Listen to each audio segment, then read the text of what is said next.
Hello everyone, how are you all? All good? Okay, let's continue with the chapter capital gain. Last class तक आपने ये बात सीख ली कि capital gain would either be long term capital gain और short term capital gain.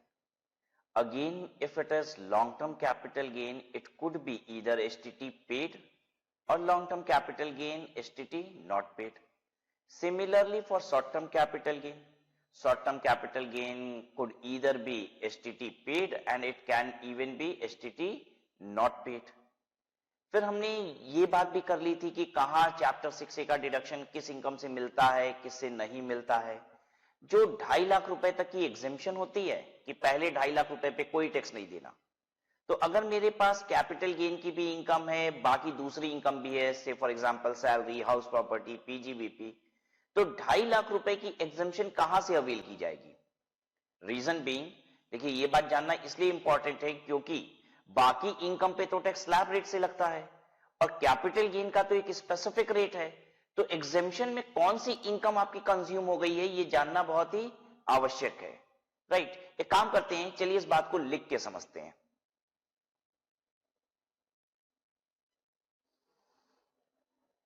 देखिए हमसे गड़बड़ नहीं होनी चाहिए कहीं भी, ये बहुत इंपॉर्टेंट है. मैं एक एक बात लिखता हूं और ये समझ लीजिए अगर यहां पे आप बहुत स्ट्रांग हो, होल्ड रखते हो, तो आपसे गलत नहीं होगा क्वेश्चन. देखिए लॉन्ग टर्म कैपिटल गेन जो है, it can be STT paid और लॉन्ग टर्म कैपिटल गेन ये एसटीटी नॉट पेड भी हो सकता है. राइट, फिर वैसे ही short term capital gain STT paid और short term capital gain STT not paid हो सकता है. सबका सेक्शन भी बताइए, सबके सेक्शन बताइए. STT paid long term capital gain का मतलब सेक्शन 112A सेक्शन के साथ याद करना पड़ेगा, रटना पड़ेगा बच्चों. Long term capital gain STT not paid section 112. STT paid वाला सेक्शन 111A. ठीक है, ये स्पेशल सेक्शन इन सभी इनकम के लिए क्यों है? क्योंकि यहां पे स्पेशल रेट है. राइट, और जो short term capital gain STT not paid वाला होता है उस पर कोई स्पेशल रेट होता ही नहीं, तो अलग से ये बताया ही नहीं गया है. This is taxable at slab rate. ये नॉर्मल बाकी इनकम के साथ टैक्सेबल हो जाता है. ठीक है, जब हम नॉर्मल इनकम बोलते हैं तो पता है मेरा मतलब क्या होता है? नॉर्मल इनकम जब भी हम बोलें तो आप समझ जाइएगा ये वो इनकम है जो नॉर्मल स्लैब रेट के हिसाब से चलेगी. और हम कुछ इनकम को बोलते हैं स्पेशल इनकम. इस इनकम स्पेशल नहीं है. पता है हम क्यों बोलते हैं? क्योंकि हम ये बताना चाहते हैं कि उस इनकम पे जो रेट ऑफ टैक्स है वो स्पेशल है, वो कुछ अलग है. ठीक है, तो हम हमेशा ऐसे बोलते हैं जिन इनकम पे अलग सा रेट होता है ना उसको बोलते हैं स्पेशल इनकम. तो आप समझ जाइएगा कि इनकम स्पेशल नहीं है. है क्या? कि बेसिकली उस पे जो रेट लग रहा है वो स्पेशल है. नाउ 112A यहां पे टैक्स रेट क्या है? 10%. लेकिन अगर 1 लाख रुपए से जो अमाउंट एक्सीड करता है बस उतने पे, राइट, ऑन इनकम एक्सीडिंग या इनकम ग्रेटर 1 लाख देते हैं. इनकम ग्रेटर 1 लाख, 1 लाख रुपए तक की इनकम पे टैक्स ही नहीं है. अगर long term capital gain STT paid वाला है तो 1 लाख रुपए तक कोई टैक्स नहीं है. 1 लाख रुपए की बियॉन्ड 10% टैक्स लगेगा. अच्छा, long term capital gain STT not paid 112, इस पे टैक्स रेट क्या है जल्दी बताइए? इसका टैक्स रेट है 20%. यहां पे ऐसी कोई छूट नहीं है, जितनी भी इनकम होगी टैक्स लगेगा. 111A इस पे टैक्स रेट कितना है? 15%.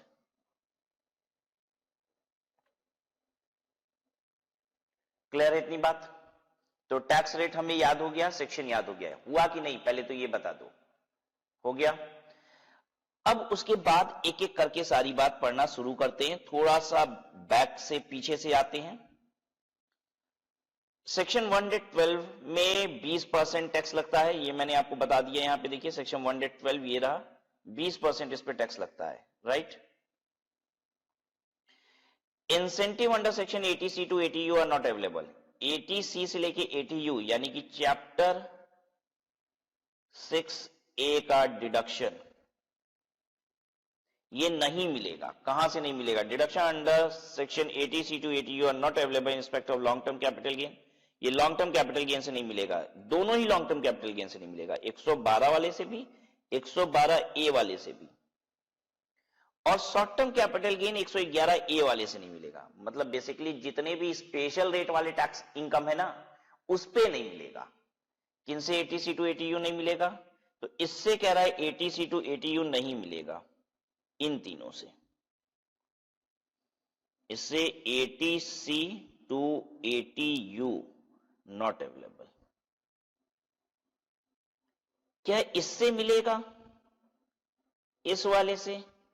हाँ, ये नॉर्मल इनकम है, इससे मिलेगा। 80C to 80U available. याद रहेगा ये बात? इसका मतलब समझाऊं, एग्जांपल से समझिए इस बात को। 80C टू 80U नहीं मिलेगा का क्या मतलब हुआ? मान लीजिए मेरे पास लॉन्ग टर्म कैपिटल गेन है, लॉन्ग टर्म कैपिटल गेन है सेक्शन 112 वाला 5 लाख रुपया, ठीक है। और मेरे पास शॉर्ट टर्म कैपिटल गेन है ये वाला एसटीटी नॉट पेड वाला 50,000 रुपया, ठीक है। और चैप्टर 6A का डिडक्शन मेरा बनता है, चैप्टर 6A में डिडक्शन मिलती है किस बात की? अलग अलग कारणों की मिलती है। कुछ इन्वेस्टमेंट बेस्ड डिडक्शन है, कुछ डोनेशन करते हैं तो उसकी डिडक्शन मिलती है, मेडिक्लेम पॉलिसीज लेने की डिडक्शन मिलती है, आपने कोई स्पेसिफाइड डिजीज का अपने लिए या अपने परिवार में किसी का इलाज कराया तो उसकी छूट मिलती है, आप हैंडीकैप्ड हैं तो उसकी छूट मिलती है, आपके ऊपर कोई डिपेंडेंट हैंडीकैप्ड है तो उसकी छूट मिलती है। बहुत सारी ऐसी छूट है डिडक्शन से, ठीक है। वो सभी डिडक्शन मिला के मेरा बनता है 1,50,000 रुपया। तो ऐसी सिचुएशन में पता है मुझे डिडक्शन मिलेगा कितना? ध्यान से सुनिएगा। जो एलटीसीजी है उससे डिडक्शन मिलता ही नहीं, इस 5 लाख से डिडक्शन नहीं मिलेगा, डिडक्शन सिर्फ इसी से मिलता है। तो भले हम 1.5 लाख रुपए के लिए एलिजिबल हैं, हमको 1.5 लाख मिल नहीं पाएगा बच्चों, हमें मिलेगा कितना? 50,000। ये मतलब है कि 80C से 80U वाली जो डिडक्शन है वो कहां से आ रही है? बस शॉर्ट टर्म कैपिटल गेन इनसे आ रही है, बाकी नॉर्मल इनकम से आती है, salary, house property, PGBP. Then capital gain में सिर्फ एक ये वाला कैपिटल गेन, अदर सोर्स है, उन सब से आती है, ठीक है। किससे नहीं आती है मैं ये बताया हूं, अभी किससे आती है इसकी बात नहीं हो रही है, फोकस ये किससे नहीं आती है, तो इन तीनों से नहीं आती है। कैसे याद रखेंगे इस बात को? चैप्टर 6A का डिडक्शन स्पेशल रेट वाले कैपिटल गेन से नहीं आती है।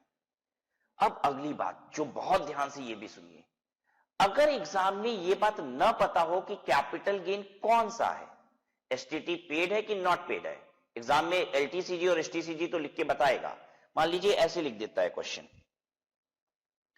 एलटीसीजी 5 लाख और एसटीसीजी 3 लाख, तो क्या आपको पता चल रहा है ये कौन सा एलटीसीजी या एसटीसीजी है? नहीं, कुछ नहीं बताया, वो शेयर वगैरह है ये सब भी नहीं बता रहा है। तो हम क्या एज्यूम करेंगे? We will always assume it to be STT not paid. Assume क्या करेंगे? Assume these gains are STT not paid. बोलिए कोई दिक्कत यहां पे? आ गई बात समझ में कि इसको हम क्या मान लेंगे? एसटीटी नॉट पेड मान लेंगे। अगर आपने एसटीटी नॉट पेड माना तो जल्दी बताइए टैक्स रेट क्या होगा? एलटीसीजी सेक्शन बता दो फिर। एसटीटी नॉट पेड माना तो एलटीसीजी का सेक्शन बोलो, तुरंत याद होना चाहिए। एलटीसीजी का सेक्शन 112, ठीक है, ये अंडर सेक्शन 112 हो गया। एसटीसीजी सेक्शन नहीं लिखिए, 111 एसटीटी पेड वाला होता है, ठीक है। ए पेड वाला है, बस ऐसे याद रखो, जिसमें ए लगा है ना वो पेड वाला है। 112A long term capital gain और 111A short term capital gain. ए जिसमें लगा है वो एसटीटी पेड वाला है, ठीक है। तो इस पे टैक्स रेट हो जाएगा किस पे, कितना, 20%, और इस पे स्लैब रेट।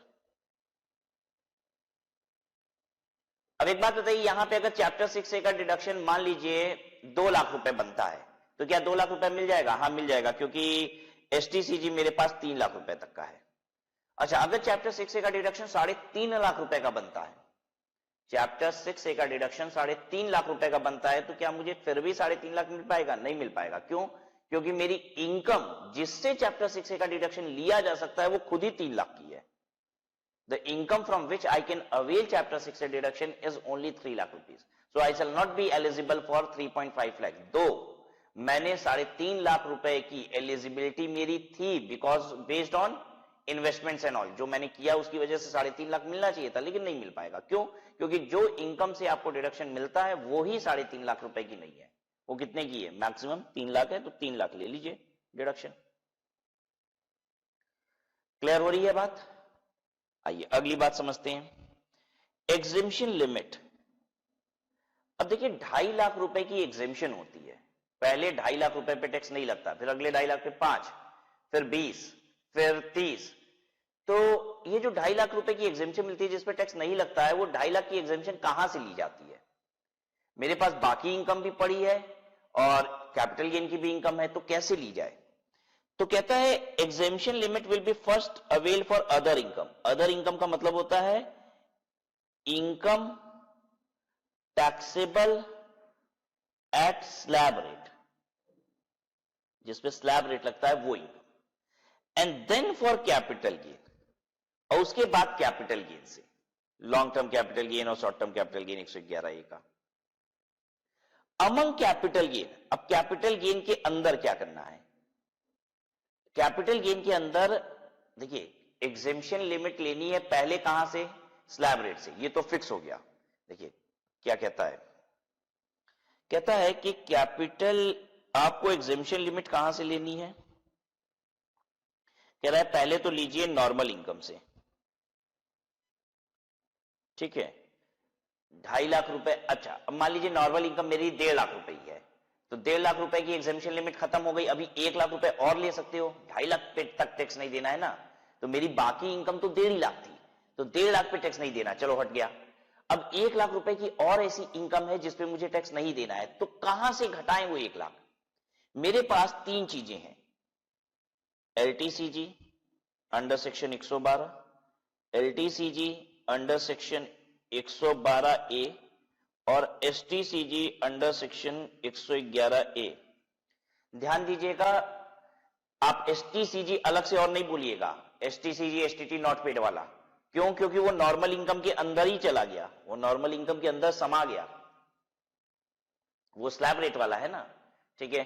तो इनकम टैक्स ये कहता है पहले 2.5 लाख रुपए की एग्जेम्पशन नॉर्मल इनकम से लीजिए, ठीक है, और फिर उसके बाद कैसे लीजिए? कैपिटल गेन से लीजिए, उसके बाद कैपिटल गेन से लीजिए। अब कैपिटल गेन में कैसे लेना है, किस ऑर्डर में लेना है? कहता है आपकी मर्जी।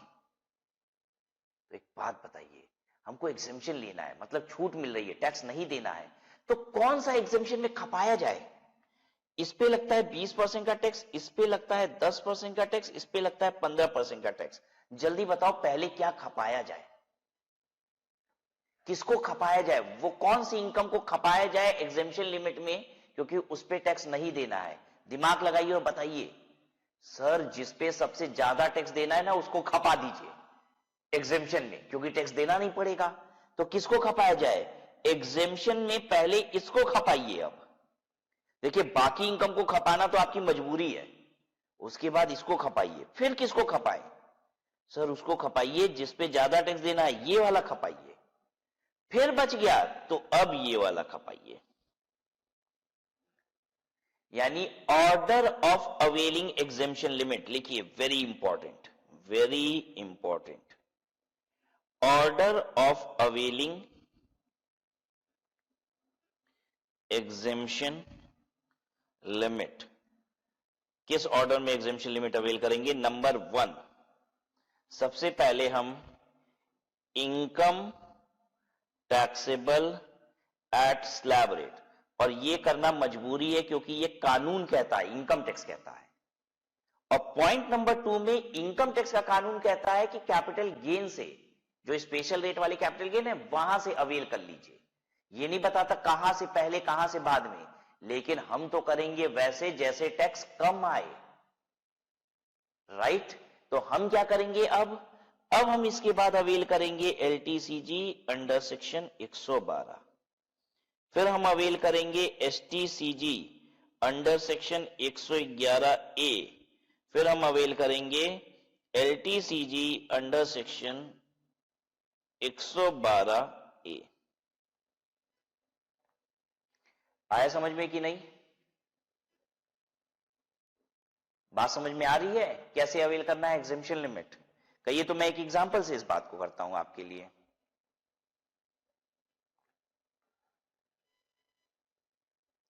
सुडाई देखिए,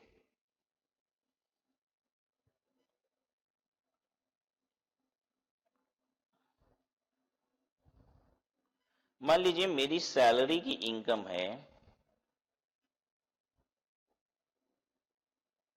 1,20,000, ठीक है। हाउस प्रॉपर्टी की है 60,000, एलटीसीजी है अंडर सेक्शन 112 वाला 2 लाख,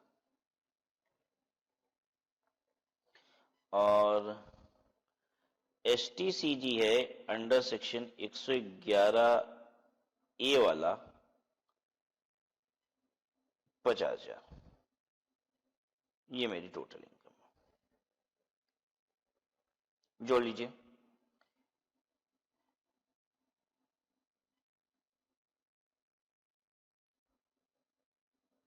देख लीजिए 4,30,000 आ रहा है।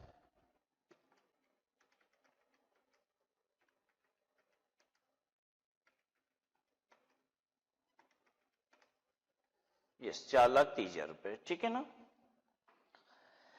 अब आपको 2.5 लाख रुपए की इनकम पे टैक्स नहीं देना है, ठीक है। अब ध्यान से सुनिए एक एक बात को। एग्जेम्पशन हम लिख लिख के कर रहे हैं एक एक बात। Exemption to be availed for income of ₹2.5 lakh, 2.5 lakh रुपए की एग्जेम्पशन लेनी है, ठीक है। अब 2.5 लाख रुपए की एग्जेम्पशन कैसे ली जाए, अब ये सोचना है 2.5 लाख रुपए की एग्जेम्पशन कैसे ली जाए। देखिए इस क्वेश्चन में ये मान लीजिए डिडक्शन नहीं है, चैप्टर 6 का डिडक्शन नहीं है, यही सारी इनकम जोड़े तो ग्रॉस टोटल इनकम आया, यही टोटल इनकम भी है, ठीक है, देयर इज नो डिडक्शन। अब हमको 2.5 लाख रुपए की एग्जेम्पशन लेनी है और बची इनकम पे टैक्स देना है, तो 2.5 लाख कैसे लिया जाए। मैंने आपको बताया कि 2.5 लाख रुपए पहले लिया जाता है नॉर्मल इनकम से, पहले लिया जाता है नॉर्मल इनकम से। इसमें नॉर्मल इनकम कौन सी है, पहले तो आइडेंटिफाई कर लीजिए नॉर्मल इनकम कौन सी है। जो स्लैब रेट पे है वो नॉर्मल इनकम है, ये नॉर्मल है, ये नॉर्मल है, ठीक है। लॉन्ग टर्म कैपिटल गेन ये स्पेशल है 20%, ये 15% स्पेशल है। तो पहले 2.5 लाख रुपए यहां से लेना होगा, ठीक है। तो 1,20,000 और 60,000, 1,80,000, इस पे टैक्स नहीं लगेगा, ये कट गया, ये एग्जेम्पशन में चला गया। अभी भी और कितना बचा है, 1,80 यूज की हो, ध्यान से सुनो, 1,80 यूज की हो, 1,20,000 और 60,000, 1,80 यूज की हो। अब 1,80 अगर यूज किए हो तो अभी और कितना चाहिए एग्जेम्पशन, 70,000 रुपए, 70,000 की एग्जेम्पशन और चाहिए। 2.5 लाख माइनस 1,80, 70,000 की एग्जेम्पशन और चाहिए। अब 70,000 की एग्जेम्पशन कहां से ली जाए, वहां से लो बच्चों जहां ज्यादा टैक्स देना है। तो देखिए मैंने बताया कि अगला स्टेप होता है 112 से लीजिए, 112 से 70,000 ले लीजिए, यहां से 70,000 रुपए घटाइए, 1,30,000 रुपया इस पे और 1,30,000 इस पे और 50,000 इस पे टैक्स दे दीजिए। आया समझ में? अब देखिए मैं इस बात को दूसरे तरीके से, ये अगर समझ में आ गया हो तो दूसरे तरीके से समझाओ।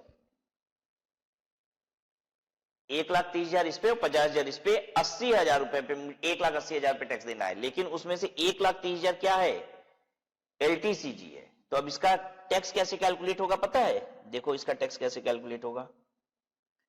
Tax on LTCG under section 112 1,30,000 eight the rate of, इस पे कितना टैक्स लगता है 20%, तो कितना हो जाएगा बच्चों 26,000 हो जाएगा,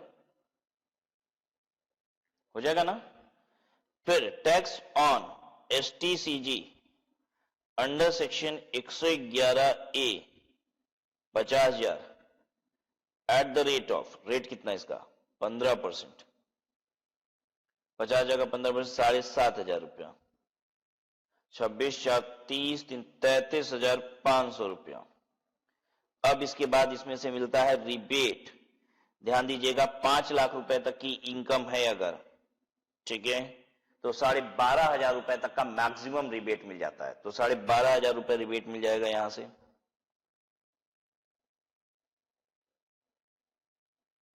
21,000 रुपया प्लस इसके बाद अब इसमें लग जाएगा health and education cess at the rate of 4%, 21,000 का 4%, 840, दिस इज टैक्स पेबल।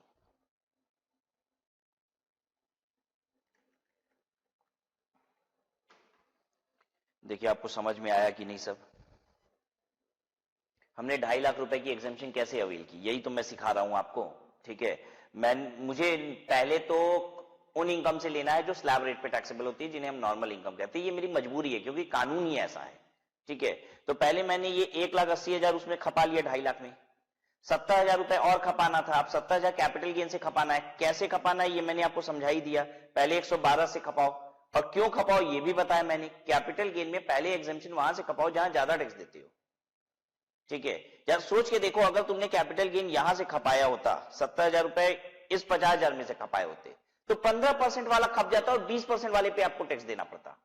20% वाला खपाओ, ठीक है।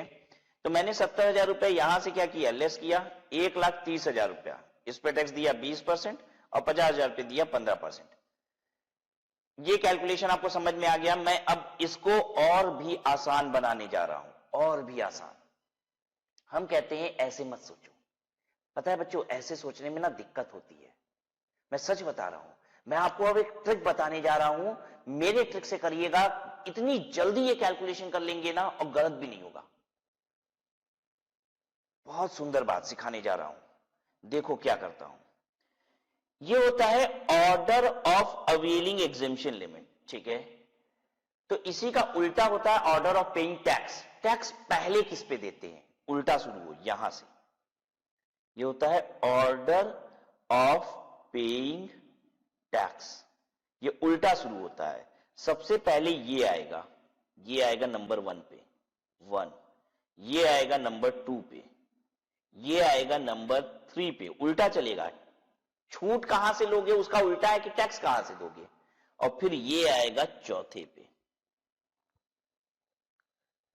यानी अब टैक्स कैसे देते हैं, तो उल्टा सोचना शुरू करो। सबसे पहले सर 112A पे देते हैं, मेरे साथ याद करो, उल्टा याद करो, देखना बहुत मजा आने वाला है। 112A पे देते हैं, सबसे पहले 10% वाला 112A पे देते हैं सर, फिर 111A पे देते हैं, 112A 111A, then 112 and then slab rate वाला। याद हो गया। अब देखो मजा, देखो ये सवाल कितनी जल्दी करेंगे अब एग्जाम में हम लोग। 4,30,000 रुपए की इनकम है, उल्टा सोचेंगे, 2.5 लाख रुपए पे टैक्स नहीं लगता है। 4,30,000 की इनकम है, 2.5 लाख पे टैक्स नहीं लगता है। जल्दी से घटाओ 4,30,000 में से 2.5 लाख रुपया, 4,30,000 माइनस 2.5 लाख, बचा 1,80,000। सर हमको देना है टैक्स 1,80,000 पे, 1,80,000 पे देना है। सबसे पहले देते हैं 112A पे, क्या 112A है? नहीं है। फिर 111A पे देते हैं, अच्छा 111A पे फिर देते हैं, यानी इस 50,000 पे देना है टैक्स, ठीक है, इस 50,000 पे देना है टैक्स। फिर उसके बाद किस पे देते हैं, 111A के बाद 112 पे सर देते हैं टैक्स, ठीक है। टोटल टैक्स देना है 180 पे, जिसमें से 50,000 पे ऑलरेडी दे चुके हो। अब 112 पे देना है, 112 कितना है 2 लाख, लेकिन देना ही कितने पे पड़ेगा, 1,30,000 पे। क्यों? क्योंकि टोटल 180 पे ही देना है ना। ऐसे उल्टा सोचते हैं तो हो गया, 1,30,000 पे LTCG पे दिए और 50,000 यहां पे दिए। तो क्या करो, जितनी इनकम आती है 2.5 लाख उसमें से माइनस कर लो और उल्टा बढ़ना शुरू करो। सबसे पहले तो 112A फिर 111A, 112 और फिर जो बच गया उस पर स्लैब रेट। दूसरा एग्जांपल लेके कराऊं, देखो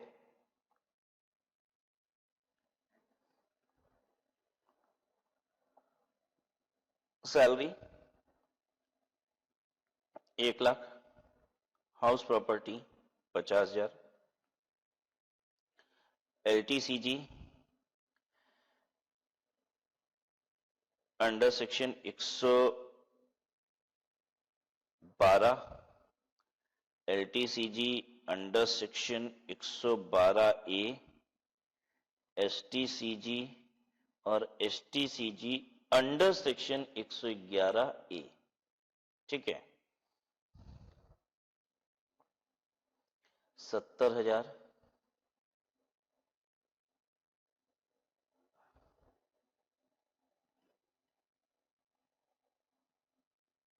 1,70,000,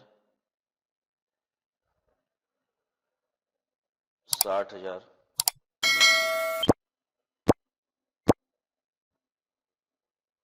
70,000, 80,000। ये क्वेश्चन है, ये क्वेश्चन है। ठीक है, अब जरा ध्यान से देखिएगा, इसमें नॉर्मल इनकम और स्पेशल इनकम को बाइफरगेट कर लीजिए। पहले नॉर्मल इनकम, जल्दी जल्दी, नॉर्मल HP नॉर्मल, सेक्शन 112 वाला, स्पेशल 20% वाला है बच्चों। ठीक है, 112A इस पे टैक्स लगेगा ही नहीं। कोई अगर स्पेशल बोलेगा ना तो बहुत बुरा होगा।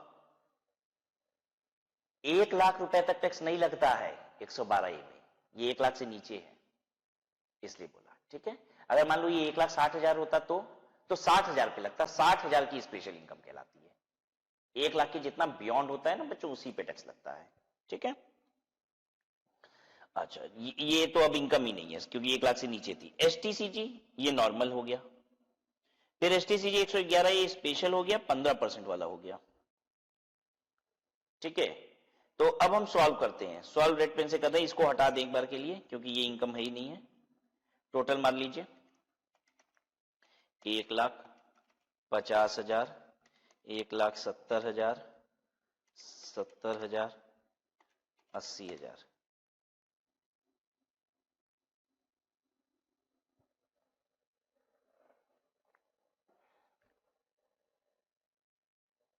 $4,70,000। ठीक है, टैक्स कितने पे देना है? अपने दिमाग में बस ऐसे बैठा लिया करो, टैक्स कितने पे देना है। अगर 470 की इनकम है तो 2.5 लाख घटा दो।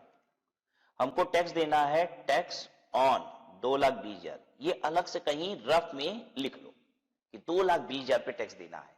ठीक है, अब शुरू करो कैलकुलेशन ऑफ टैक्स। 2,20,000 पे क्यों टैक्स देना है? 2.5 लाख पे देना नहीं है, उसके बियॉन्ड 2,20,000 पे टैक्स देना है। अब कैलकुलेशन ऑफ टैक्स मैंने कैसे बताया, सबसे पहले देना है 112A पे। सबसे पहले देना है 112A पे। कहां है 112A? जल्दी बताओ, 112A है? नहीं है। चलिए 112A के बाद कहां देना है? 112A के बाद कहां देना है? 111A पे देना है। आइए 111A इस पे देते हैं। Tax on STCG under section 111A 80,000 eight the rate of 15%। 2,20,000 पे देना है जिसमें से 80,000 का हो गया। अब किस पे देना है? 111A के बाद देते हैं हम 112 पे। 112 पे दीजिए, लेकिन टोटल 220 पे देना है, ये याद रखिएगा। अगर 220 में से 80,000 पे दे चुके हो तो कितना बच गया? कितना बच गया?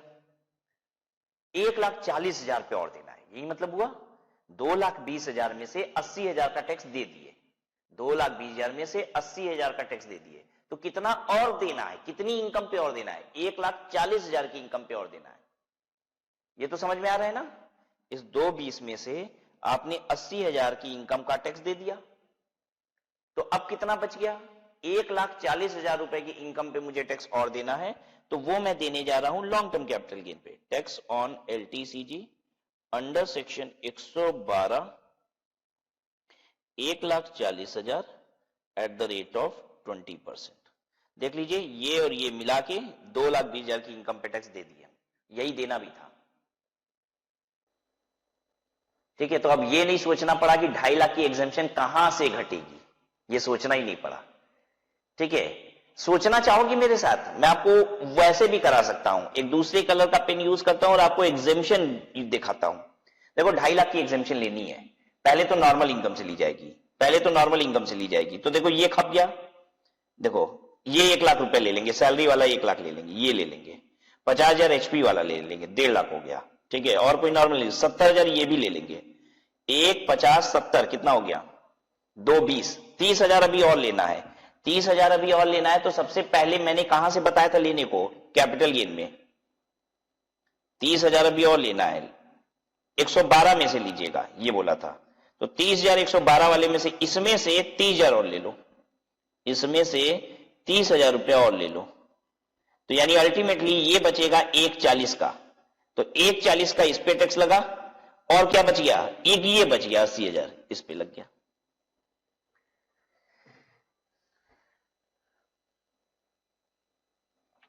दोनों तरीका वही है, 2.5 लाख रुपए की एग्जेम्पशन लेने के लिए मेहनत ज्यादा करनी पड़ेगी, उल्टा पढ़ो मेरे हिसाब से जैसे मैंने बताया वो ज्यादा मजेदार है। सीधी सीधी इनकम की टोटल मारो, 2.5 लाख रुपया घटा के लिखो कि इतने पे टैक्स देना है, और उल्टी गिनती शुरू कर दो। सबसे पहले बोलो 112A से देंगे, फिर बोलो 111A से देंगे, फिर बोलो उसके बाद 112 से देंगे, फिर बोलो कि हम स्लैब रेट से देंगे। और जो लोग को सेक्शन याद नहीं है उनको बहुत दिक्कत हो रही होगी, मैं समझ रहा हूं, हम तो खटाखट 112A बोल रहे हैं और बच्चों को समझ में आ नहीं रहा होगा क्योंकि याद नहीं है सेक्शन। सेक्शन रट गया है ना। चलो निकालो इसका टैक्स, 80,000 का 15%, 12,000, 1,40,000 का 20%, 28,000, 28 और 12 40,000। रिबेट मिलेगा, rebate under section 87A, rebate under section 87A एक जगह से नहीं मिलता है, पता है कहां से नहीं मिलता है, 112A से नहीं मिलता है।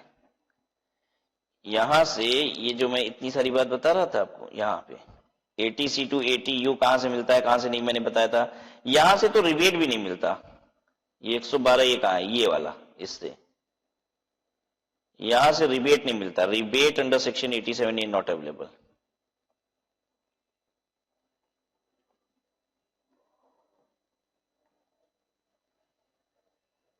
यहां से रिबेट भी नहीं मिलता, तो अभी ये वाली इनकम तो नहीं है ना, इसलिए हमको रिबेट मिलेगा 12,500 रुपए तक का मिलता है, जिसकी इनकम 5 लाख तक होती है, तो इनकम 5 लाख के अंदर ही है। 40,000 में से 12,500 रुपए घटा लीजिए,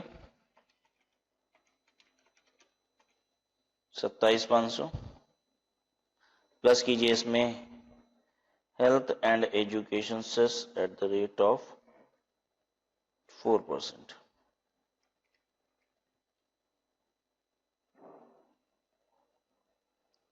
28,600 रुपए टैक्स पेबल। एग्जाम्पल नोट कर रहे हैं ना।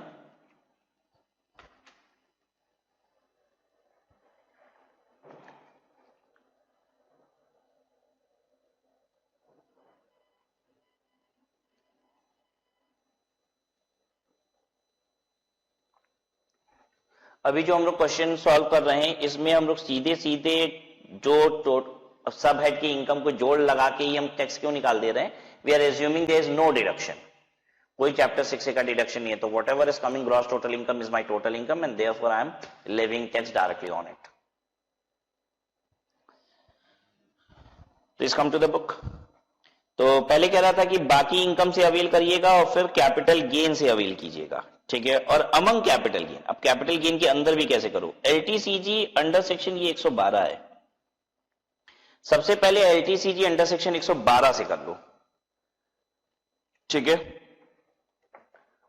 एंड देन उसके बाद क्या करो, then STCG under section 111A, पहले 112 वाले से अवेल करो, फिर 111A से, फिर 112A से, 112, 111A और 112।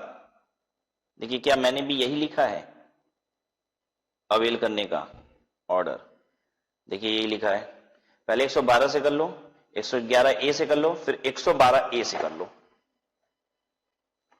ठीक है। लेकिन आपको मैंने उल्टा याद करा दिया, आप ऑर्डर ऑफ पेइंग टैक्स याद कर लीजिए, आप ऑर्डर ऑफ पेइंग टैक्स याद कर लीजिए, मजा आ जाएगा आपको।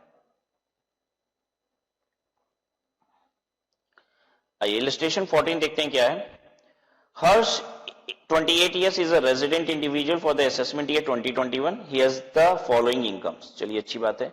Long term capital gain, LTCG बोल रहा है, सेक्शन नहीं बताया, STT पेड नॉट पेड नहीं बताया, क्या मानते हैं? STT नॉट पेड मानते हैं, ठीक है। हम इसको एज्यूम करेंगे हमेशा, एज्यूम STT नॉट पेड। अगर आपने STT नॉट पेड एज्यूम किया यानी ये कौन से रेट वाला हो गया? 20% वाला इनकम हो गया। Other income 2,27,000, net income 2,60,000।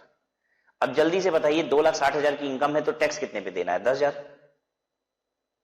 बोलो 10,000 पे टैक्स देना है। अब 10,000 रुपए पे मुझे टैक्स देना है तो कौन सी इनकम पे दिया जाएगा? सबसे पहले 112A नहीं है, 111A नहीं है, 112 है, तो अब 10,000 पे 112 के हिसाब से टैक्स देना है, ठीक है। अगर 10,000 पे 112 के हिसाब से टैक्स लगाया जाएगा तो टैक्स कितना बनेगा? 2,000। 2,000 का टैक्स बनेगा। क्या 112 से रिबेट मिलता है? हाँ, रिबेट याद रखिए, जहां पे बहुत कम टैक्स है ना, 10% वाला टैक्स है 112A, बस वहां से रिबेट नहीं है। तो 112 से रिबेट मिल जाएगा, हाँ 2,000 पे रिबेट मिल जाएगा, 2,000 रुपए का मिल जाएगा पूरा पूरा, तो टैक्स कितना हो जाएगा? नील। देखिए मैंने क्या लिखा है, in this case long term capital gain chargeable to tax will be 10,000। Long term capital gain जिस पर टैक्स लगेगा वो 10,000 होगा, ठीक है। जिसका टैक्स कितना आएगा? 2,000। इस 10,000 पे टैक्स बनेगा 2,000 20% के रेट पे। Effectively tax payable would be nil as rebate of 12,500 subject to tax payable shall be available under 87A। 87A का रिबेट मिल जाएगा और जो 12,500 तक का होता है, लेकिन सब्जेक्ट टू टैक्स, तो 2,000 यहां पे मिलेगा और इसलिए कहानी खत्म हो जाएगी। क्लियर है बात? Tax on long term capital gain from unlisted securities, यहां पे लिख लीजिए नॉट इंपॉर्टेंट फॉर एग्जाम, ये एग्जाम में नहीं पूछता है।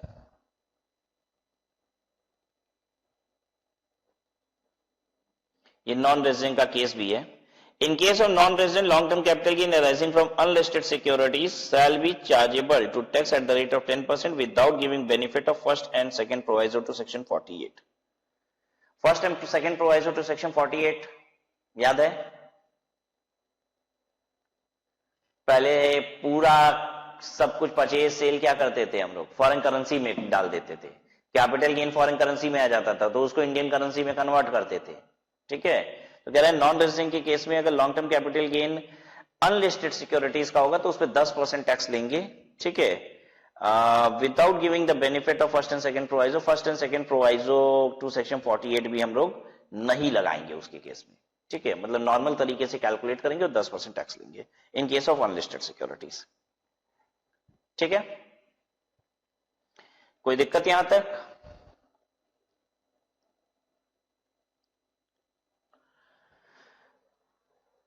Long term capital gain under section 112A यानी कि 10% वाला,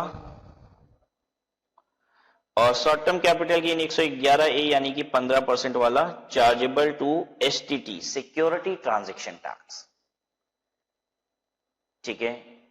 देखिए ये क्या है? STT paid, security transaction tax paid. जब भी आप स्टॉक एक्सचेंज के थ्रू शेयर्स की खरीद बिक्री करते हो तो आपको सिक्योरिटी ट्रांजैक्शन टैक्स देना होता है, और सरकार यहां पे टैक्स इसीलिए कम लगाती है क्योंकि आपने सरकार को खरीद बिक्री के समय सिक्योरिटी ट्रांजैक्शन टैक्स दे दिया है। वैसे एक बात बताऊं आपको, हालांकि ये सिर्फ आपकी जनरल नॉलेज के लिए है, पता है गवर्नमेंट सिक्योरिटी ट्रांजैक्शन टैक्स को अब एबॉलिश करने की सोच रही है। ऐसा मीडिया में न्यूज में खबर आ रही है। पता है इसके पीछे कारण क्या है? स्टॉक मार्केट बढ़ नहीं रहा है, ठीक है, स्टॉक मार्केट गिर रहा है और गवर्नमेंट को लगता है एक बार सिक्योरिटी ट्रांजैक्शन टैक्स हटा देंगे, खरीद बिक्री वाला जो टैक्स है, तो शायद थोड़ी सी खरीद बिक्री तेज हो जाए, तो मार्केट में थोड़ा सा बूम आ जाए। पता है शेयर मार्केट अगर गिरता है ना तो पूरा देश गिर जाता है, ऐसे समझ लीजिए। लोगों के मन में एक पैरामीटर बन गया है कि अगर शेयर मार्केट भाग रहा है तो सब अच्छा चल रहा है, मार्केट में सब बढ़िया है, और अगर शेयर मार्केट गिर रहा है ना तो वो उसी को मंदी मान लेते हैं, मंदी आ गई है मार्केट में, सब गिर रहा है।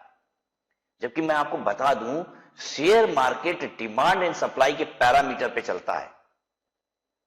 कभी कभी ऐसा भी है कि एक कंपनी बहुत अच्छा परफॉर्म कर रही है, शेयर धड़ाम धड़ाम गिरे जा रहे हैं, क्यों? क्योंकि डिमांड नहीं है, बायर नहीं है खरीदने वाला शेयर, राइट। तो बेसिकली मार्केट परफॉर्मेंस से ही सेंसेक्स रिएक्ट करता है, ऐसा बहुत हद तक सही नहीं है, लेकिन फिर भी गवर्नमेंट को लगता है कि अगर इन टैक्सेस को हम एबॉलिश करेंगे तो शायद मार्केट में थोड़ी सी रौनक आ जाए, लोग और ज्यादा शेयर की खरीद बिक्री करेंगे, क्योंकि सरकार अब एसटीटी लेना बंद कर देगी। तो देखिए गवर्नमेंट की परफॉर्मेंस को भी लोग सेंसेक्स से नापते हैं। पता है कैसे कहते हैं? कहते हैं कांग्रेस की गवर्नमेंट चल रही थी तो मार्केट सेंसेक्स इतना भाग रहा था, शेयर मार्केट भाग रहा था, बीजेपी की गवर्नमेंट आई तो मार्केट का क्या हाल हुआ। मतलब बेसिकली मार्केट को भी लोग गवर्नमेंट से लिंक करते हैं, राइट। तो market is one of the biggest parameter जिससे हम basically share market is one of the biggest parameter जिससे हम बेसिकली ओवरऑल मार्केट को पहचानते हैं या ओवरऑल मार्केट को हम समझते हैं। तो इसलिए गवर्नमेंट ऐसा कुछ प्लान कर रही है, लेट्स सी क्या होता है। ऐसा पॉसिबल है कि आने वाले बजट में, अगले साल का जो बजट आए उसमें शायद कुछ इस तरीके की बात हो, तो विल सी टू इट। चलिए ये मैंने आपकी जनरल नॉलेज के लिए बताया, इस बात को अभी यहां पे इनकम टैक्स में कहीं मत लाइएगा। अभी फिलहाल सिक्योरिटी ट्रांजैक्शन टैक्स देना होता है, और शायद हमें सिक्योरिटी ट्रांजैक्शन टैक्स देना होता है, इसीलिए गवर्नमेंट क्या करती है, कैपिटल गेन पे टैक्स कम लेती है, ठीक है। 112A का मतलब एसटीटी पेड है और 111A का मतलब एसटीटी पेड है। The tax payer is an individual, HUF, firm, company और एनी अदर टैक्स पेयर। ध्यान दीजिएगा ये जो लोअर टैक्स रेट है ये सभी के लिए है। आपको भली बहुत अच्छे से पता है कि एक कंपनी क्या रेट पे टैक्स देती है, 25%, 30%, 22%, 15%, अलग अलग टैक्स है कंपनियों के लिए। फर्म एक फ्लैट 30% का टैक्स रेट देती है, लेकिन इन्हें भी अगर ये स्पेशल इनकम होती है 111A वाली और 112A वाली, तो ये लोग भी इसी रेट पे टैक्स देती है, ठीक है। फर्म कंपनी भी इसी रेट पे टैक्स देती है।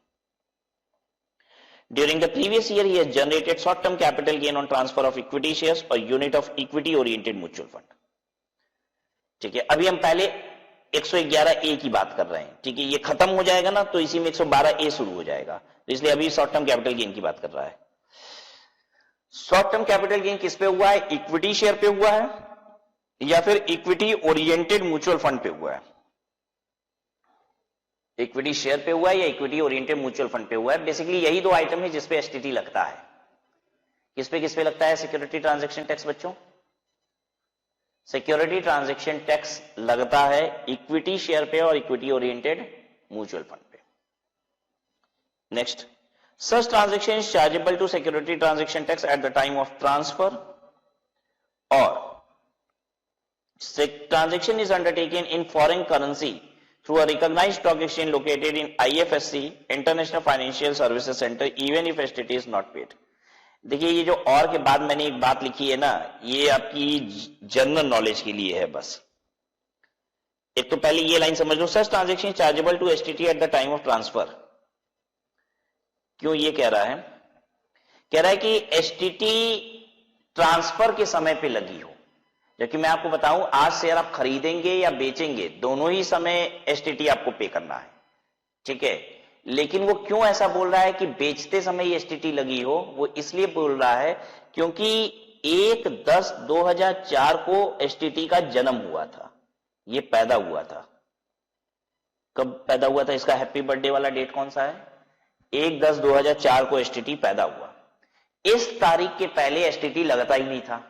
तो एक बात बताओ, अगर मैंने इससे भी पहले शेयर खरीदा था, 1/10/2004 के पहले शेयर खरीदा था, तो क्या मैंने एसटीटी दिया था? नहीं। तो मेरी मजबूरी है कि हम एसटीटी कब पे करेंगे? अब बेचेंगे तब पे करेंगे। ध्यान दीजिए सर, एसटीटी लगता कब है?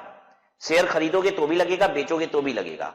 लेकिन 1/10/2004 के पहले तो ऐसा कहानी नहीं ना थी, उस समय तो एसटीटी था ही नहीं।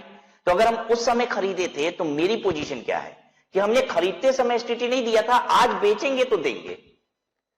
तो इसीलिए ये लिखा हुआ है कि बेचते समय आपने एसटीटी दिया हो, खरीदने की बात नहीं कर पाएगा। क्यों? क्योंकि जो लोग 1/10/2004 के पहले खरीदे थे वो कहां दिए थे, क्योंकि उस समय तो था ही नहीं ना। तो क्या बोल रहा है कि such shares is chargeable to STT at the time of transfer. फिर देखिए बोल्ड वाली बात हम बता देंगे चौथे पॉइंट पे, ये शेयर्स वर एक्वायर्ड ऑन और आफ्टर 1/10/2004। अगर आपने शेयर 1/10/2004 के बाद खरीदा है तो STT must have been paid at the time of acquisition. तो खरीदते समय भी आपने एसटीटी दिया हो, लेकिन कब? अगर इस डेट के बाद खरीदा है तो। ठीक है, तो कैसे बोलता है? कहता है कि आपने एसटीटी दिया हो बेचते समय, और खरीदते समय अगर आपने 1/10/2004 के बाद खरीदा है। तो कभी कभी बच्चे पूछते सर ऐसा क्यों बोल रहा है खरीदते समय 1/10/2004 के बाद खरीदा है तब एसटीटी दिया हो? क्योंकि 1/10/2004 के पहले एसटीटी था ही नहीं। ठीक है, अब आ जाइए, ये जो बोल्ड में बात लिखी हुई है इसका क्या मतलब है? देखिए, हर देश में एक आईएफएससी होता है, तो हमारे हिंदुस्तान में भी एक जगह कहीं ना कहीं आईएफएससी होगा।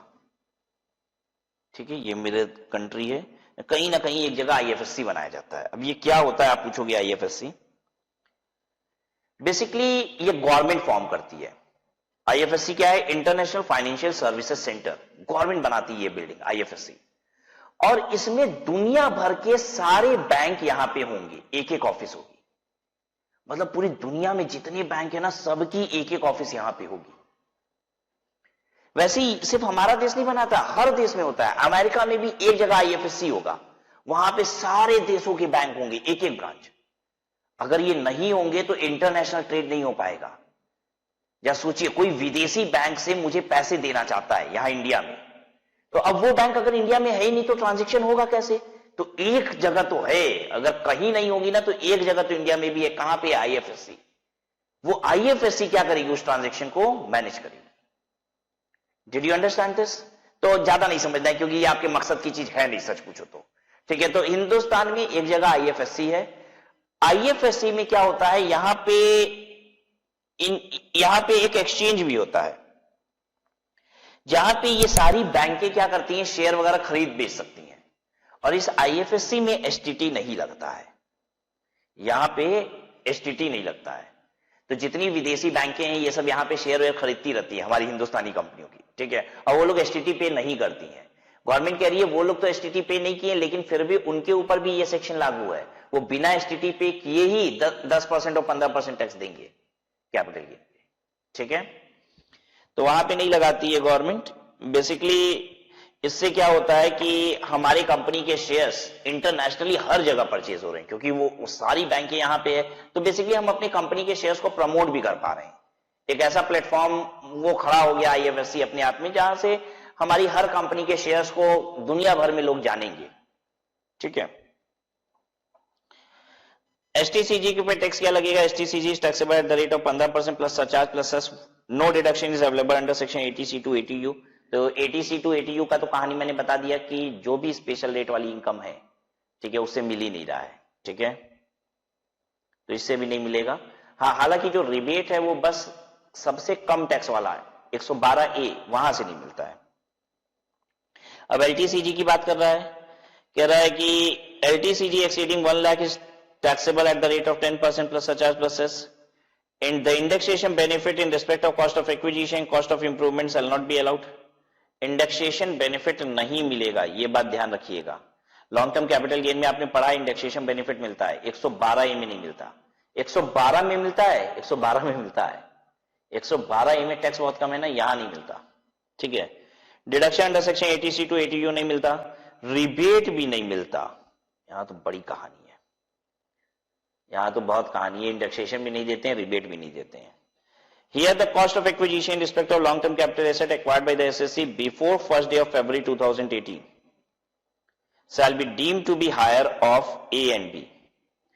पता है ये क्यों ये सब लिखा हुआ है, 1 फरवरी वगैरह वाली बात? पहले थोड़ा सा मैं समझा दूं। 1 फरवरी 2018 को बजट 2018 आया था, और बजट 2018 के पहले long term capital gain exempt हुआ करता था। ये एसटीटी पेड वाला, जिसपे 10% टैक्स आ गया ना, पहले टैक्स ही नहीं लगता था, ये टैक्स फ्री था पूरा पूरा। ठीक है, तो गवर्नमेंट ने बोला कि जिनके पास भी 1 फरवरी 2018 के पहले के शेयर्स हैं, उनके लिए हम कॉस्ट ऑफ एक्विजिशन क्या मानेंगे?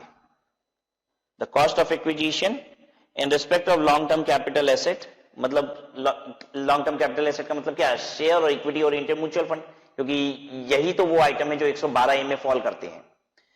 कॉस्ट ऑफ एक्विजिशन क्या मानेंगे? कहता है एक्चुअल कॉस्ट ऑफ एक्विजिशन, या फिर B lower of fair market value of such asset the highest price on exchange on 31 January 2018, और second the full value of consideration received और accruing as a result of transfer of the capital asset. हम आपको बता रहे हैं क्या कहना चाह रही है, ऐसे समझ में आता नहीं है ये बात समझिए। गवर्नमेंट का मकसद समझ जाएंगे ना तो कानून भी समझ जाएंगे। गवर्नमेंट का मकसद क्या है? देखिए, 1 फरवरी 2018 को बजट आया, बजट 2018, ये हम पुराने बजट की बात कर रहे हैं, ठीक है। अब तो 2019 का भी बजट आ गया, लेकिन ये कानून तो पढ़ना पड़ेगा ना, क्योंकि ये उस बजट, क्योंकि कोई भी बजट जब आता है तो आपको पता है वो सीधे इफेक्ट कहां करता है? इनकम टैक्स एक्ट 1961 को इफेक्ट डालता है। तो ये कानून क्यों आया, इसका मकसद क्या था, वो मैं समझा रहा हूं। बजट 2018 1 फरवरी 2018 को आया और अब ये कहता है कि 112A के तहत 10% टैक्स लगेगा एसटीटी पेड वाले एलटीसीजी पे, ठीक है। इसके एक दिन पहले तक वो एग्जेम्प्ट था, टिल 31 जनवरी 2018 ये एग्जेम्प्ट था, इस पे टैक्स नहीं लगता था। अब जरा सोचो, एक इंसान अगर 2 फरवरी 2018 को बेचा, एक शेयर बेचा और उस पर उसको गेन हो गया मान लीजिए 10 लाख रुपया, कितनी तकलीफ होगी, कितना रोएगा वो। कहेगा 10 लाख रुपया की मेरी इनकम हुई है, 1 लाख रुपया मुझे 10% इसका टैक्स देना पड़ जा रहा है, कितना? 1 लाख। अगर 2 दिन पहले मात्र बेचे होते, 2 फरवरी की जगह 31 जनवरी को बेचे होते तो 1 रुपया टैक्स नहीं लगता। ये इसका दर्द बहुत ज्यादा होगा, ये बहुत ज्यादा तकलीफ महसूस करेगा, कहेगा अरे गड़बड़ आ गया, 2 दिन लेट हो गई, 1 लाख रुपया सरकार ले ली, 2 दिन पहले तक इस पे टैक्स नहीं लगता था। सरकार कहीं ऐसे इंसान को हम नहीं रोने देंगे, जाओ लेंगे टैक्स, लेकिन ऐसे इंसान को नहीं रोने देंगे। आइए कानून देखते हैं, अब समझ में आ जाएगा। देखिए कानून क्या कहता है, बहुत मजा आएगा। अब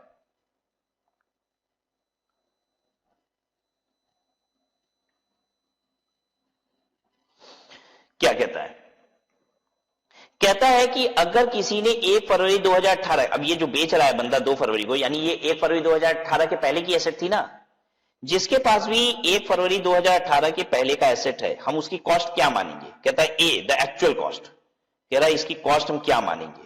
कह रहा है ए द एक्चुअल कॉस्ट, जितने में वो खरीदा है, ठीक है। अब ये 10 लाख रुपए का गेन कैसे आया? एग्जाम्पल से हम लोग इसको मान लेते हैं कि परचेज था इसका 6 लाख और सेल किया है 16 लाख, ठीक है। परचेज 6 लाख, सेल किया है 16 लाख, 10 लाख रुपया गेन आ गया होगा।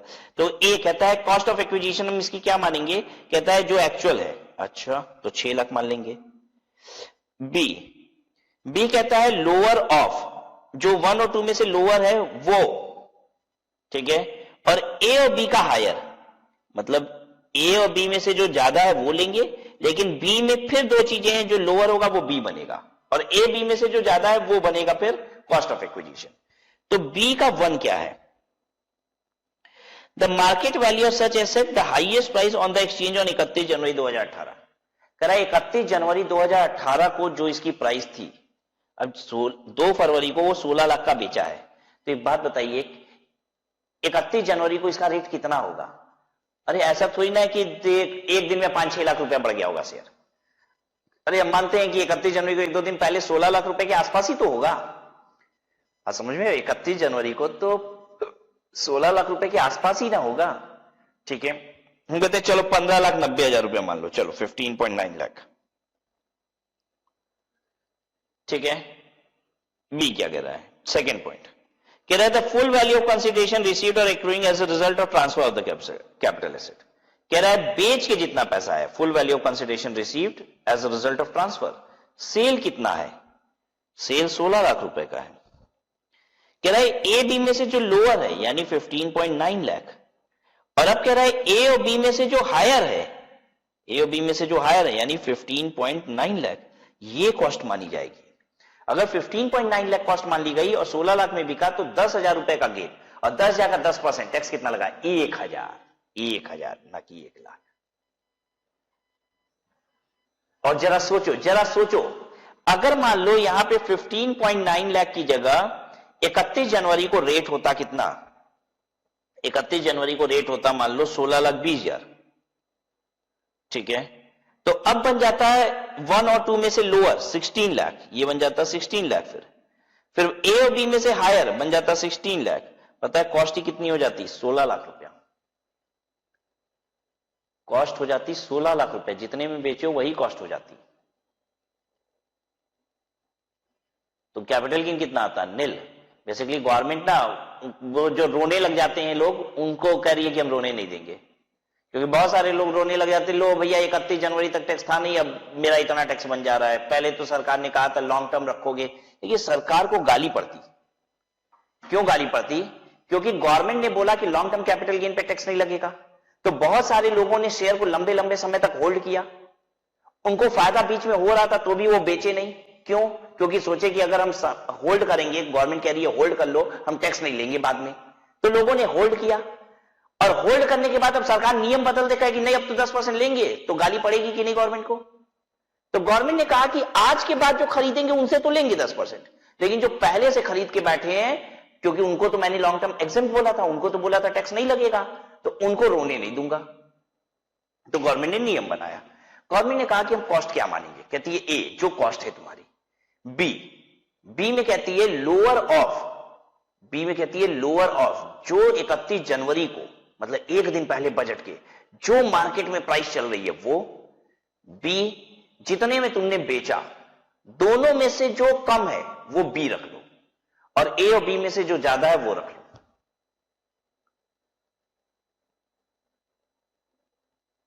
ठीक है, इसका मतलब यह है कि गवर्नमेंट आपसे पुराने डिफरेंस पे बेसिकली टैक्स लेना चाहती नहीं है। 31 जनवरी तक की तो कॉस्ट मुझे मिली जा रही है, मतलब सीधे सीधे गवर्नमेंट, देखिए अगर शेयर बढ़ रहा है तो 31 जनवरी की कॉस्ट ज्यादा होगी। तो गवर्नमेंट ने ए में दिया एक्चुअल कॉस्ट और बी में क्या दे दिया है? आप 31 जनवरी की कॉस्ट, 31 जनवरी की मार्केट प्राइस दे दी, और ए और बी में से तो हाईएस्ट बोलती है ना, तो 31 जनवरी की तो आपको प्राइस मिली गई। 31 जनवरी के बाद जितना बढ़ा उस पर टैक्स देना है बस। तो 31 जनवरी तक का टैक्स कहां लिया सरकार ने? जितनी भी बढ़त आपने 31 जनवरी तक एंजॉय की उसका टैक्स लिया नहीं। और फिर उसके बाद भी सुनिए, जो मैंने यहां पे कहा ना कि 10,000 का 10% लग जाएगा, 10,000 का 10% लगेगा नहीं। ये मैं रेड पेन वाला पूरी बात हटाऊं। 10,000 का बच्चों 10% लगेगा नहीं। पता है क्यों? क्योंकि 1 लाख रुपए तक तो वैसे भी टैक्स नहीं लगता, वो भी गवर्नमेंट 1 लाख के बियॉन्ड ले रही है। तो इस केस में 15,90,000 कॉस्ट मानी जाएगी, सेल है 16 लाख रुपए, 10,000 रुपए गेन आएगा, तो टैक्स कहां लगेगा? 1 लाख रुपए तक टैक्स नहीं लगता, अभी भी नहीं लगेगा। तो ये रख लीजिए कि 1 फरवरी 2018 के पहले की अगर शेयर है आपके पास तो कॉस्ट क्या होता है? एक्चुअल कॉस्ट, जो भी उसकी एक्चुअल कॉस्ट है, बी लोअर ऑफ 31 जनवरी की मार्केट प्राइस। और मार्केट प्राइस में भी 31 जनवरी का क्या? गवर्नमेंट कह रही है जाओ, तुम्हारे मुंह नहीं लगते, हम हाईएस्ट प्राइस देते हैं तुमको। 31 जनवरी का भी जो सबसे हाईएस्ट प्राइस है ना वो पकड़ लो, जाओ। Highest price on exchange on 31 जनवरी। पूरे दिन भर में शेयर की प्राइस अप डाउन होती रहती है, गवर्नमेंट कह रही है सबसे हाईएस्ट प्राइस पकड़ लो 31 जनवरी का। Second, the full value of consideration received or accruing as a result of transfer of the capital asset, इसका मतलब है सेल प्राइस, और ये है हाईएस्ट मार्केट प्राइस। इसको शॉर्ट में ऐसे लिखिएगा, highest market price on 31 January 2018।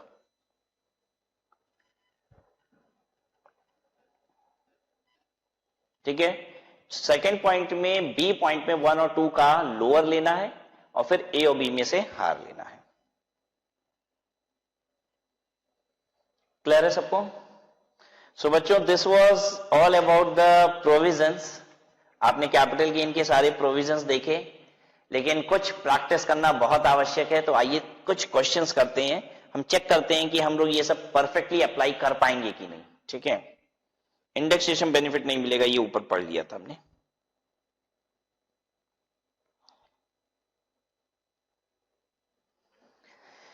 चलिए एक क्वेश्चन लिख रहे हैं,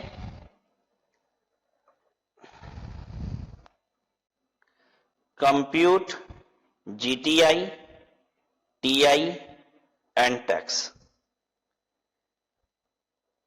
ग्रॉस टोटल इनकम बताइए, टोटल इनकम बताइए, टैक्स बताइए। सैलरी 2 लाख, हाउस प्रॉपर्टी 40,000,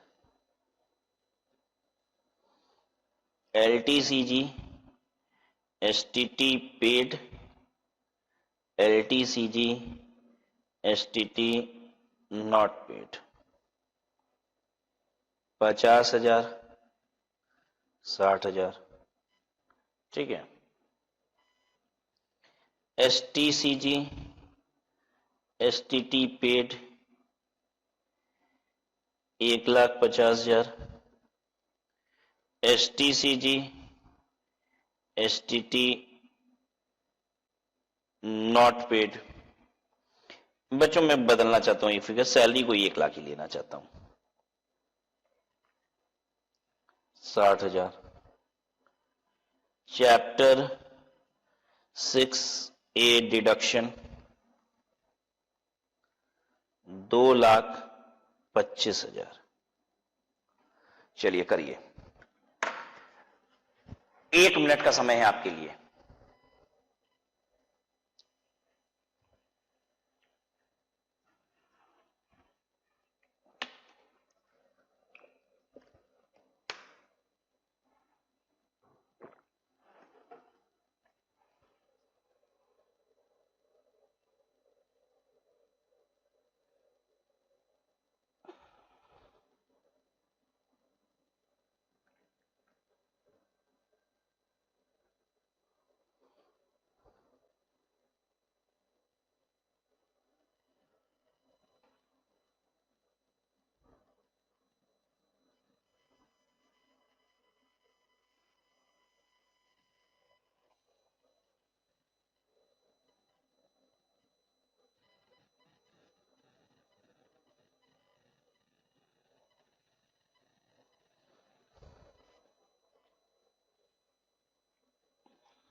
चलिए देखिए अब इसको,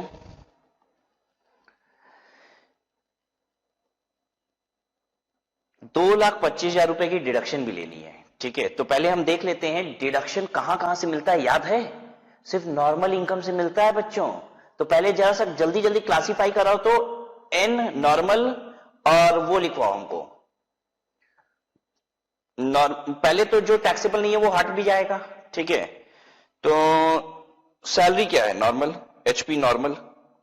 एलटीसीजी एसटीटी पेड, ये इनकम ही नहीं है।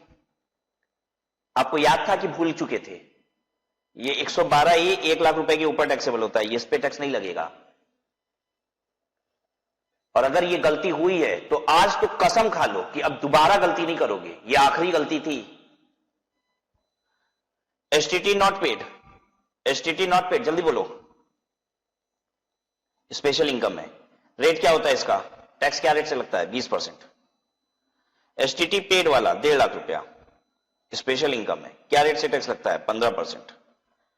STT not paid STCG normal income है, ठीक है। तो जल्दी से बताइए आपने टोटल क्या की थी, ग्रॉस टोटल इनकम मैं बता रहा हूं कितनी होगी। क्या आपने भी ऐसा किया, 1,40,000, 2 लाख, 2 लाख, 3,50,000 और 60,000, 4,10,000। 140, 2, 2, 3, 3, 50, 4, 10, 4,10,000। कितने लोगों का 4,10,000 आया, जिनका भी आया अपने लिए ताली बजाएं, आपने सही किया। दूसरा आप देखिए जरा सा, डिडक्शन कितना मिलेगा, डिडक्शन नॉर्मल इनकम से ही मिलता है बच्चों। नॉर्मल इनकम मेरे पास 3 है, ये है और ये है, जरा देख लीजिए कितना हुआ, ये तीनों मिला के 2 ही लाख हो रहा है बच्चों। तो भले मेरी 2,25,000 की डिडक्शन है, मुझे सरकार 2,25 नहीं देगी। क्यों, क्योंकि वो इनकम जिससे डिडक्शन घटता है वो है ही कितनी, वो है ही 2 लाख रुपया। 1, 40 और 60 खत्म हो गया, ये 2 ही मिलेगा मुझे। मुझे उम्मीद है बहुत सारे बच्चे पूरा 2,25,000 घटाए होंगे, मुझे पक्की उम्मीद है। 2 लाख रुपया घटाइए और 2,10,000 रुपया।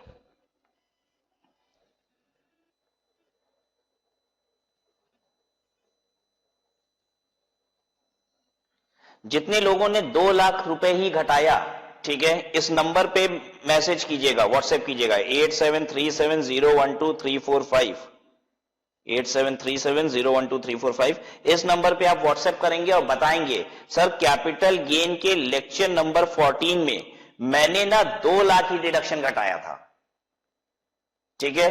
तो मैं समझ जाऊंगा कि आप तेज वाले बच्चे हो, ठीक है, मुझे बड़ी खुशी होगी। इस नंबर पे आप व्हाट्सएप करके बताएंगे कि आपने 2 लाख रुपए घटाया था। तो अब ये क्या आ गया मेरा टोटल इनकम। कितने बच्चों को तो ये पता भी नहीं होगा कि ये 14th लेक्चर चल रहा है कैपिटल गेन का। ये हटा दें अब हम। आइए, अब टोटल इनकम के बाद अगला काम क्या करना है, टैक्स निकालना है। जिसकी टोटल इनकम ही 2,10,000 रुपए आएगी, उसका टैक्स कितना होगा, टैक्स निल। 2.5 लाख रुपए तक की तो एग्जेम्पशन है ना। और वो बच्चे बहुत ही होनहार हैं जिन्होंने जीटीआई टीआई टैक्स तीनों सही सही निकाला।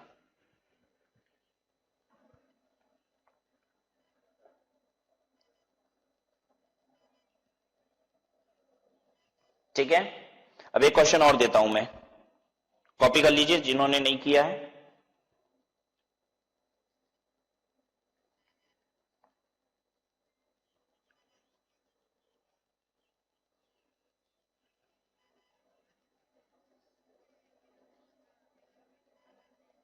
करें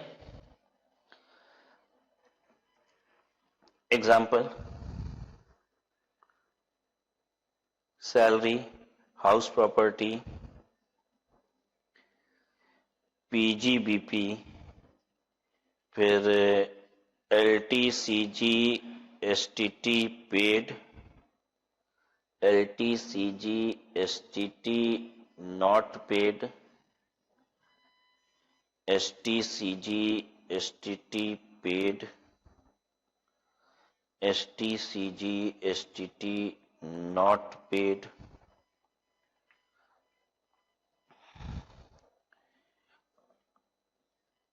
एक लाख 50,000, 1.5 लाख, 1.5 लाख,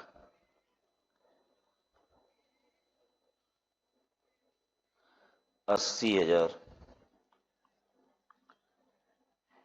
1,20,000, 70,000। ठीक है, calculate GTI TI and tax deduction under chapter 6A 1,60,000। पूरा 80C से लेके 80U तक का मिला के डिडक्शन 1,60,000 बनता है। जल्दी से करिए, 1 मिनट है आपके हाथ में। बस 1 मिनट, ज्यादा नहीं।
कुछ हुआ कि नहीं अभी तक?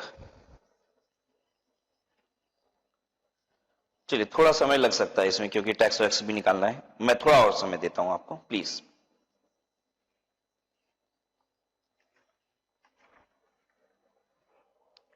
करिए करिए, कंटिन्यू करिए। I give you 1 more minute, 1 minute और देता हूं आपको।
Okay, please see now. Salary normal, house property normal. अच्छा, LTCG STT पेड 1 लाख के बियॉन्ड ही टैक्सेबल होता है, तो बेसिकली ये एक कट जाएगा यहां से, ठीक है ना? ये एक कट जाएगा, सिर्फ 50,000 रह जाएगा, और ये स्पेशल हो गई 10% वाली।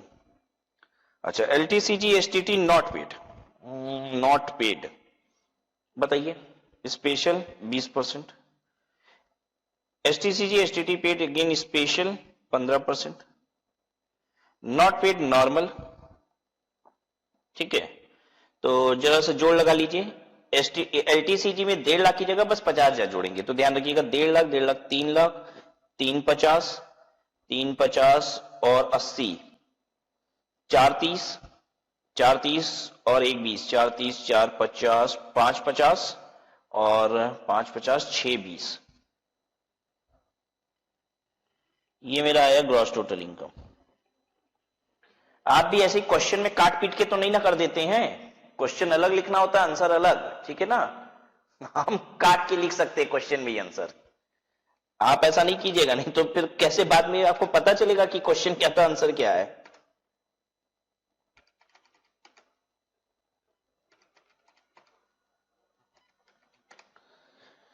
620, 1,60,000 घट जाएगा। देखो नॉर्मल इनकम से घट जाता है, तो नॉर्मल इनकम तो मेरी ठीक है 1,60,000 से ज्यादा ही है, 1,50,000, 1,50,000, 1,50,000, 3,00,000, ठीक है घट जाएगा, माइनस 1,60,000, 4,60,000 इज टोटल इनकम। ठीक है, ठीक है। अब धीरे से कोने में मैंने एक बात बताई थी कि लिख लिया करो, 4,60 में से 2,50 पे लगना नहीं है टैक्स, तो लगना है कितने पे, 2,10 पे, 2.10 लाख। अब लिखो कैलकुलेशन ऑफ टैक्स, और मैंने ऑर्डर बताया था, सबसे पहले हम लगाते हैं टैक्स किस पे, 112A वाले पे, tax on LTCG under section 112A कितना है, 50,000 एट द रेट ऑफ 10%। 2,10 में से 50,000 पे दे दिया, बचा और कितना, 1,60,000 पे और देना है। आ जाओ आगे बढ़ो, अब किस पे टैक्स दोगे, tax on STCG under section 111A पे दे दो ना मेरे बच्चों,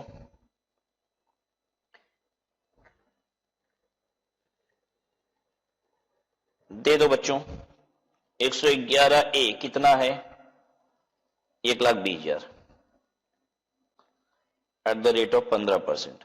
दोनों मिला के अभी तक 1,70 पे टैक्स दियो, देना कितना था, 2,10 पे, अभी भी 40,000 पे देना है, कोई बात नहीं दे देते हैं, 40,000 पे भी दे देंगे। अब देना है tax on LTCG under section 112, LTCG 112 वाला कितना है, 80,000 है, लेकिन मुझे देना ही 40,000 पे है। मैं क्यों 80,000 पे दूं, क्योंकि मुझे टोटल 2,10 पे देना है। देखो ये तीनों मिला के 2,10 हुआ कि नहीं, ये इतना मिला के 2,10,000 हुआ कि नहीं, हो गया, मेरा काम भी हो गया। ठीक है, ये भले 80,000 रुपए था, यहां पे मुझे देना होगा 40,000 पे, 5,000, 18,000 और 40,000 का 20%, 8,000 जोड़ लीजिए, 18, 23, 37, 31,000 less rebate under section 87A। 87A में रिबेट कितना मिलेगा, 12,500। अब ये रिबेट लगाते समय भी बहुत ध्यान देना होता है, रिबेट पता है यहां से नहीं मिलता है, बस इन दोनों से मिलेगा। अगर ये दोनों मिला के 12,500 से कम हो रहा होता ना, तो आप 12,500 का रिबेट नहीं ले पाते, क्योंकि बस इन्हीं दोनों के टैक्स से रिबेट आता है।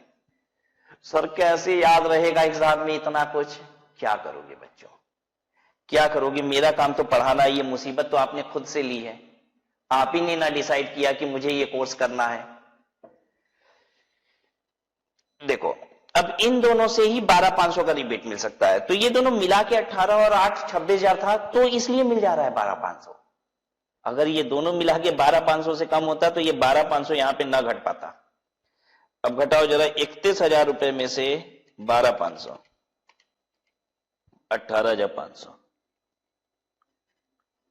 ठीक है, ये हो गया 18,500 प्लस इसके बाद health and education cess at the rate of 4%, 18,500 into 4%, 740,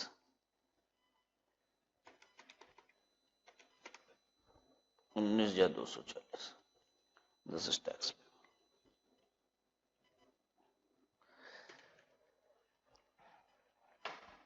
note कर लीजिए,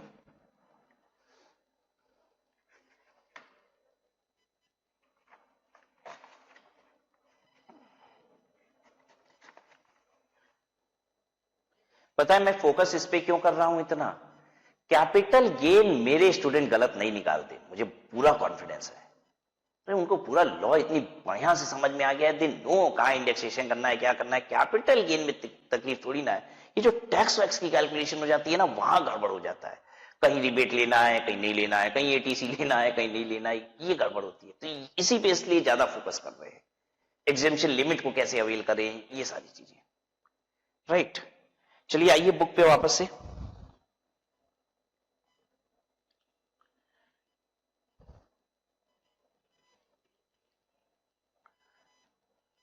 देखिए ये इलस्ट्रेशन 15 था, उसके बाद दिस यू कैन डू, बहुत इजी इलस्ट्रेशन है, ठीक है। वो स्टॉक इन ट्रेड आपने बना लिया था, बेसिकली कैपिटल एसेट थी, उसको स्टॉक इन ट्रेड बनाया और फिर बेच दिया। तो आपको मालूम है कि जिस साल फाइनली स्टॉक इन ट्रेड बिकेगा उस साल पीजीबीपी की इनकम और कैपिटल गेन की इनकम दोनों आएगी। आप कर लेंगे।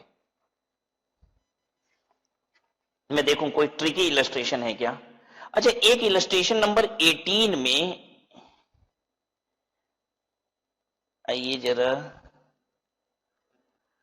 अच्छा नहीं, ठीक है, दिस इज इवन इजी, कोई तकलीफ की बात नहीं है।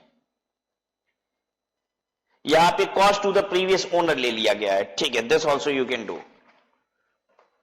Illustration 23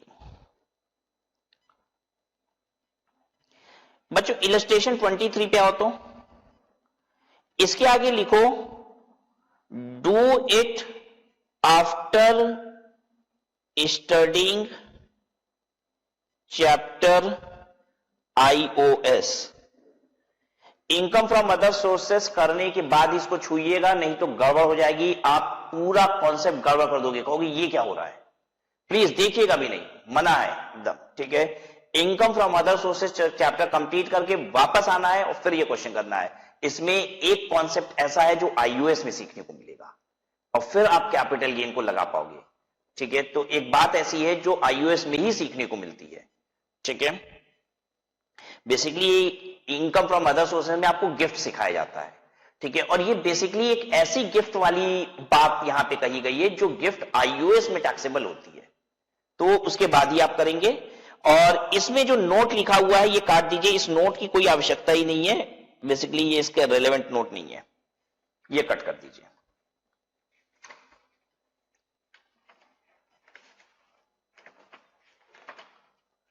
and I do not find कि मुझे कुछ भी और करना चाहिए आपके साथ। We are moving to MCQ.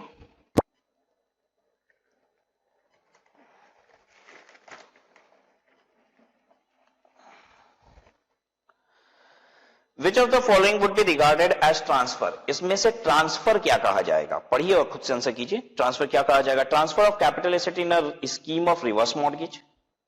Transfer of capital asset under, देखिए transfer of capital asset under reverse scheme of reverse mortgage, ये ट्रांसफर में नहीं आता है, नॉट रिगार्डेड एज ट्रांसफर वाला है। Transfer of capital asset under gift will irrevocable trust, ये भी ट्रांसफर में नहीं आता। Transfer by way of conversion of equity shares into preference share, ये भी ट्रांसफर नहीं है। Redemption of zero coupon bond is transfer. Short term capital gain STT is paid, इस पे टैक्स क्या लगता है? एसटीटी पेड का मतलब कौन सा हुआ सेक्शन? 111 ए वाला 15%। Distribution of asset eight the time of liquidation of the company. अगर कंपनी एसेट डिस्ट्रीब्यूट करेगी eight the time of liquidation of the company तो क्या होगा?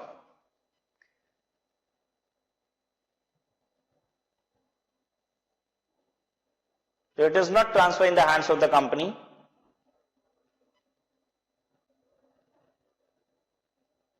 ठीक है, कैपिटल गेन कंपनी के हाथ में तो नहीं आएगा, लेकिन शेयर होल्डर के हाथ में जरूर आएगा, ठीक है। B is the correct answer. Fourth, land and building would be long term asset only if it is. Land and building में 24 महीने वाला क्लॉज चलता है, ठीक है, तो B is the correct answer. Depreciable asset में क्या चलता है? लॉन्ग टर्म शॉर्ट टर्म का। अरे डेप्रीशिएबल एसेट हमेशा हमेशा हमेशा शॉर्ट टर्म कैपिटल एसेट होता है, ठीक है, वो कभी भी लॉन्ग टर्म नहीं होता, इररिस्पेक्टिव ऑफ होल्डिंग।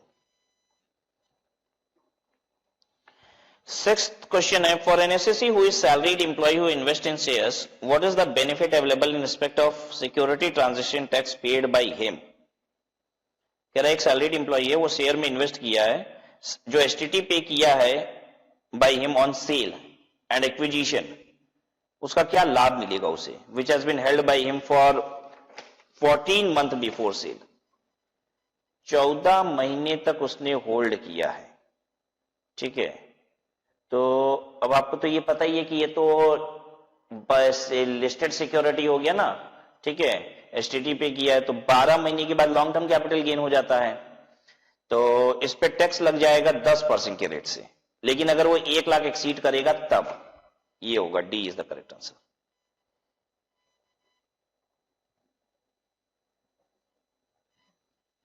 समझ में आ रहा है ना?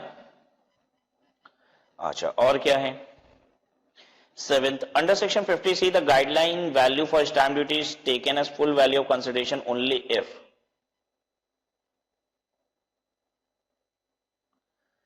देखिए 50C सिर्फ लैंड एंड बिल्डिंग पे लगता है, और वो भी जब आप स्टैंप वैल्यू से कम पे, जो भी स्टैंप वैल्यू है प्रॉपर्टी की उससे कम पे बेच रहे हो, ठीक है? तो ये B is the correct answer कि लैंड एंड बिल्डिंग पे लगेगा, और वो भी जब कम पे बेच रहे हो। 8th, where there is a transfer of capital asset by a partner to other firm by way of capital contribution or otherwise, the consideration would be taken as,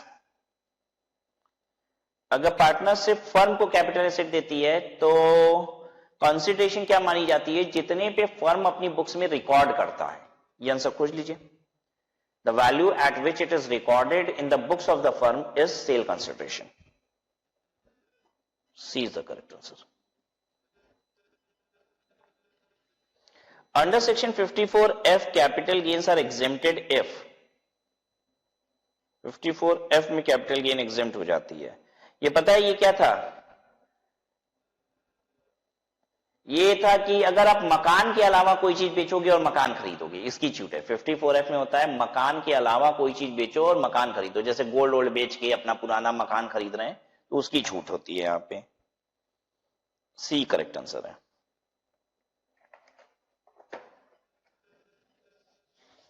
ठीक है।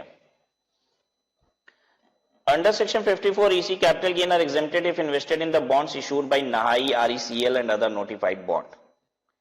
54EC में छूट मिलती है आपको, NAHI, RECL, PFC, ठीक है, railway का बॉन्ड है उन सबका, ठीक है। तो ये कब तक खरीदना होता है? 6 महीने के अंदर अंदर, from the date of transfer of asset. तो स्टूडेंट, इस तरीके से हम लोग ने कैपिटल गेन चैप्टर को कंप्लीट कर लिया है, right? But you require more practice into this, ठीक है। टैक्स वगैरह के जो मैंने एग्जांपल किए हैं आपके साथ, प्लीज इसे 2 बार 3 बार और रिवाइज कीजिएगा, वहां गलती होती है। और जितने भी इलस्ट्रेशन इस बुक में दिए हुए हैं वो सब आप खुद से सॉल्व कीजिए and you will be easily able to do all those questions, right? तो with this will just end up this class.